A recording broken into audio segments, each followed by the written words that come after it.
Chapter 44, The Encounter, Hanyu's POV. Hanyu wasn't really disobeying.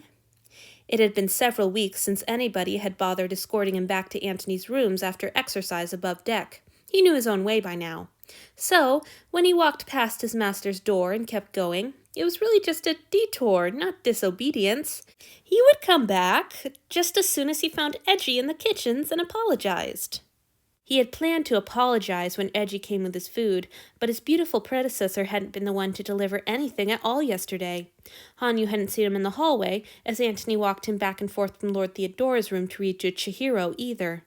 Hanyu had considered simply waiting. Surely Edgy had to come back sometime, but he just couldn't stand to leave things as they were. He'd been so horribly thoughtless. For all the times he'd reminded himself not to trumpet his happiness before Asao, he'd forgotten to avoid trumpeting it before the only person it would hurt even more. After growing up with Asao, he shouldn't have needed to be reminded. Annoyingly beautiful people have feelings too.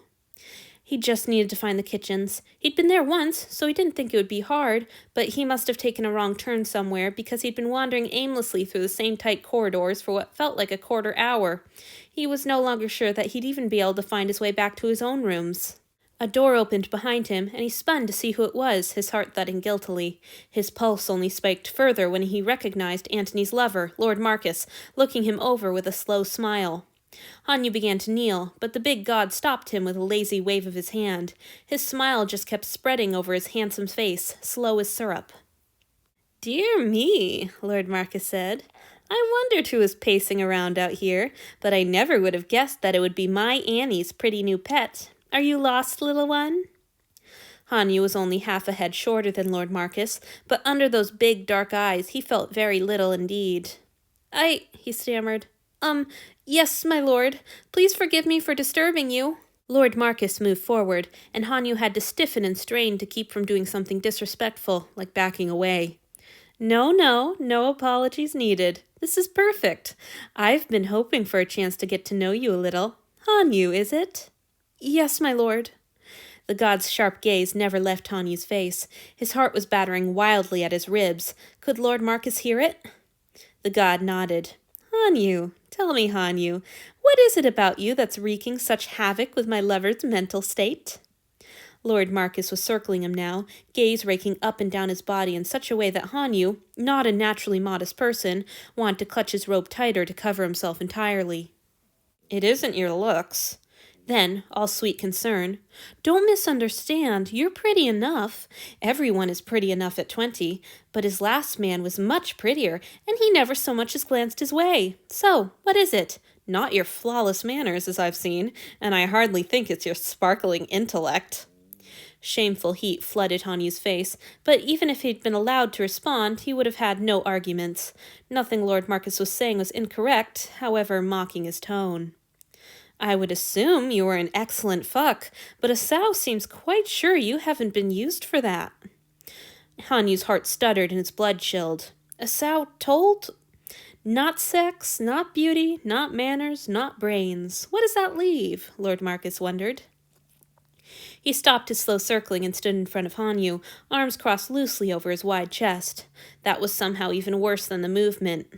"What is it you do?" the god mused. "Do you flutter your lashes, play at weakness, make him feel like a hero? I thought he'd outgrown his savior fetish, but perhaps not. Or do you cry and pretend to be afraid? Is he still unable to frighten someone without apologizing for it?" That last one might have been true, Hanyu realized. He did cry a great deal, but it hardly seemed likely that a lord of the gods would crumple at the sight of tears. Well, Lord Marcus would certainly know more about Antony's predilections than he did. "It's been quite some time since I've been at such a loss," Lord Marcus said finally. "I do hate to skip to the end of the mystery, but it seems I must. Go on, little Hanyu.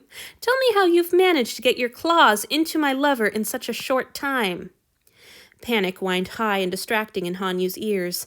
How was he supposed to think of an answer when he was pinned under those sharp eyes? What kind of answer would he even give? A warm line slid down his cheek, and he realized that he had started to cry. I don't have my claws in him, my lord," he managed. "I just want to serve." Lord Marcus raised a single dark brow. "You'd be punished for that if you were mine." I don't tolerate lying. It's not a lie! Hanyu's voice was a squeak, his mind a tight, thrumming ball of fear. The terrible calm of the big god's voice did nothing to blunt the threat. Please, my lord, I don't know why he's so nice to me. Nice, is he? Lord Marcus prowled closer again, and this time Hanyu couldn't fight his need to back away. The god didn't slow his movements. Hanyu took another step back and bumped against the wall. Trapped. How's he been nice precisely? Lord Marcus asked. Why didn't he raise his voice? Why didn't he stop smiling? Hanyu would have preferred anger and threats to this unruffled patience. My lord is merciful and retains my service despite my unworthiness, Hanyu faltered. It was a rote, priest-approved answer, and he didn't really expect it to satisfy the god. It did not. You can do better than that, Hanyu. If anything, Lord Marcus sounded amused. I know something unusual is happening between you and my lover. I wouldn't know what's unusual, sir. I just got here. Even to his own ears, Hanyu's voice sounded pathetic, almost a desperate wail. Twice now he's intervened for Maya Sao, Lord Marcus said, as if he hadn't heard. My silly boy seems quite besotted with him as a result, but I don't believe he keeps doing it for a sow's sake. I think he does it to please you, little Hanyu. Hanyu started to shake his head, then caught himself halfway through the gesture. Please, my lord, I don't presume to know why my master does what he does. My job is to obey, not understand. He could never remember the priest's maxims when he needed to remind himself how to behave, but they spilled easily from his lips now, anything to placate the god and get him to let Hanyu go. Lord Marcus favored him with a grin, wide and dazzling and surprisingly deeply dimpled. It was such a bright, boyish smile that it made the lethal fangs it revealed all the more menacing. Just so, the god said pleasantly. I see that you do have some manners after all, no matter what a sow says about you. Says? Hanyu faltered, distress cutting through his fear. What do you mean, my lord? What does a sow say? Lord Marcus tisked sharply, and Hanyu cringed back against the wall. Now, do you really expect me to answer your questions when you haven't answered mine? You're a demanding little thing, aren't you? Well, I'm not Antony, and I don't coddle ungrateful brats. Tell me what you meant when you said that my Annie has been nice. Hanyu froze. He opened his mouth to reply, then shut it when he realized he didn't know what to say. Lord Marcus stood before him, perfectly at ease, seeming to lounge even though there was nothing for him to lean against. His eyes never left Hanyu's.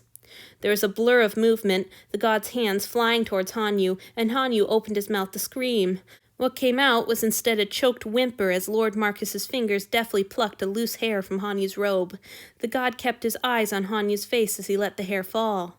Come on, he said, almost coaxing. His hand flew out again. Another hair. Terror stampeded through Hanyu's body, hot, then cold, then hot again. Tears flowed freely down his face, and his bladder burned. Was he in danger of wetting himself? He cowered against the wall as Lord Marcus reached out again. Damn it, how many hairs could one person shed onto his clothes? A door creaked open several yards away, and Hanyu cast his eyes desperately in the direction of the sound. Rescue? It took his panic-blank mind a moment to recognize the figure that appeared. He was a little short, though not as small as Antony, and had a generous belly and a round, rather dull face. His clothes and hair were impeccably neat. He sent an inquisitive glance in their direction, and finally, Hanyu realized who it was. Lord Thaddeus! He cried, his voice breaking a little. The god's expression of curiosity morphed into one of polite attention. Oh, hello, Hanyu. Now what? Everything in Hanyu was screaming to beg for help, but what would he even complain of? Please save me! Lord Marcus is asking questions and picking hairs off my robe! He would sound unhinged. But Lord Thaddeus was safe, wasn't he? He'd spared his attendant, and Antony had spoken highly of him. Antony had even suggested that Lord Thaddeus and Hanyu could meet up and... I'm so sorry to be late, my lord, Hanyu blurted before he could think better of it. I got lost. Please forgive my tardiness. It's an honor that you would take the time to teach me about fish. For a moment, the whole world seemed to hold its breath in solidarity with Hanyu. He tried not to let his face show too much pleading as he gazed, petrified, at the confused god. Lord Thaddeus's face only pinched in bewilderment for the briefest of moments, then he was beaming at Hanyu. That's quite all right, he said. I was just coming to look for you. I'm glad Marcus was able to steer you right. Thank you, Marcus. The bigger god had never looked away from Hanyu. He didn't do so now as he stepped back. My pleasure. Hanyu breathed in, and it was as if he'd never tasted true, free air before this moment. His knees were shaking so hard that he had to lock them in order to step past Lord Marcus, instead of collapsing onto the floorboards. Lord Thaddeus had pulled his door open and was gesturing Hanyu inside with an untroubled smile. Weak with gratitude, Hanyu tottered towards him, only to freeze at the sound of Lord Marcus's voice. "One moment, little Hanyu," the god drawled. "Pass a message along to Antony for me. There's a good boy." Hanyu swallowed a whimper. "Yes, my lord?" He planted his feet and forced himself to stay still as Lord Marcus sauntered up to him and leaned in close, the god's breath battered at his ear. "Perhaps I misspoke. This is a message about your master, but it's for you. I hope for your sake that you're right about your standing with my Annie, little one. You're in more danger if he does care about you. He killed every human he's ever taken to his bed, as well as his own mother." Then Lord Marcus was walking calmly up the hallway, and Hanyu was free to stumble past Lord Thaddeus's gesturing hands and into the fish god's chambers. Hanyu was only dimly aware of a cluster of soft chairs and huge bookshelves and a man, probably Dido, and a woman, a god, looking up from their spots at a low table before the door shut and he was collapsing at Lord Thaddeus's feet in what was less of a bow than a heap. "Thank you, thank you, thank you," he chanted in one long exhalation. "Get a hold of yourself. You're not out of danger yet. I am so sorry for lying and imposing on your kindness, and please forgive me, my lord." Dear me. Oh, now." Lord Thaddeus sounded almost as frazzled as Hanyu himself. "No need for that. Come on, get up. It's no trouble. Don't give it another thought." Hanyu tried to obey, but his limbs were really shaking now that the fear was leaving him, and, in the end, he just rolled himself onto his back and looked up at the god that way. "He's Antony's?" someone asked from the table. Then there were steps and the door opening and closing again.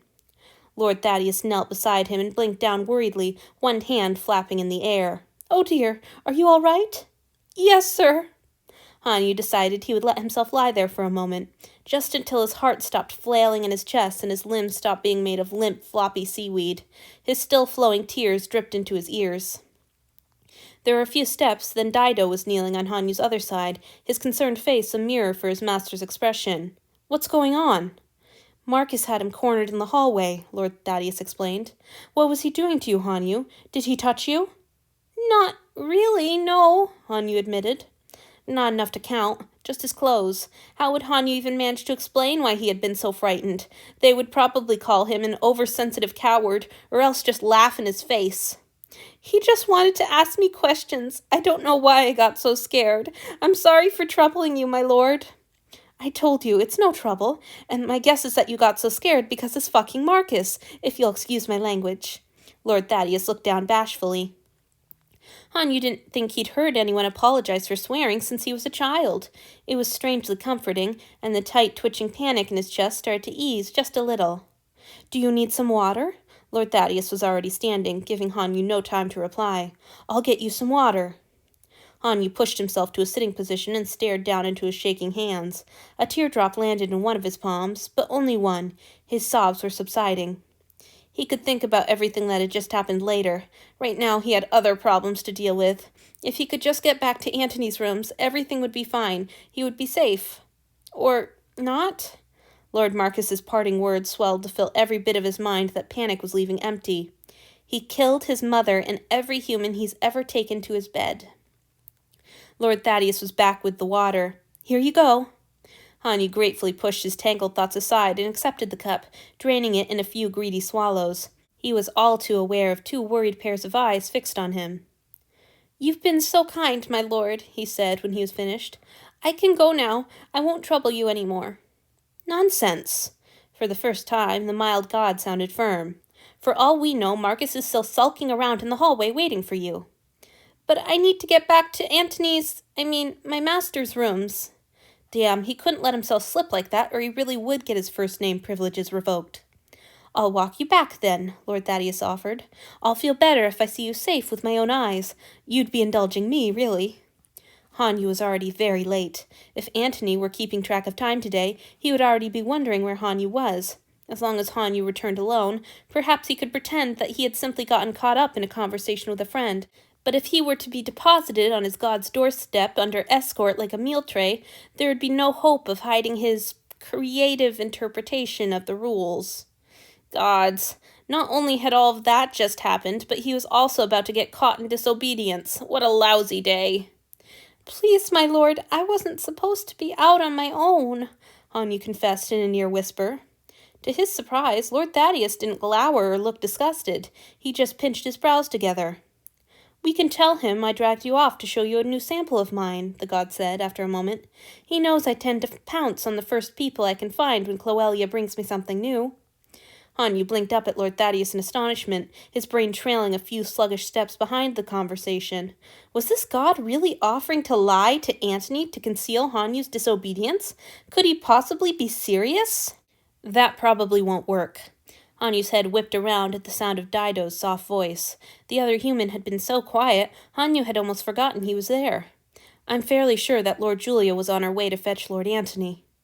Lord Thaddeus frowned. Oh dear, why didn't she stay to look him over? She's the medical... The god was interrupted when the door flew open and Antony tumbled into the room, braid flying and eyes wild. Hanyu's heart leapt at the sight of his own beloved god. Just for a moment he forgot the fear of what Marcus had said and done and his own disobedience in a great rush of joy. He's here! I'm safe! Finally! Lord Thaddeus was less safe. Antony tripped over the kneeling god with what Hanyu was sure was bruising force, but his master didn't even pause to check on his fellow deity. He just dropped down beside him, took one look at Hanyu's face, and then pulled him into a tight hug.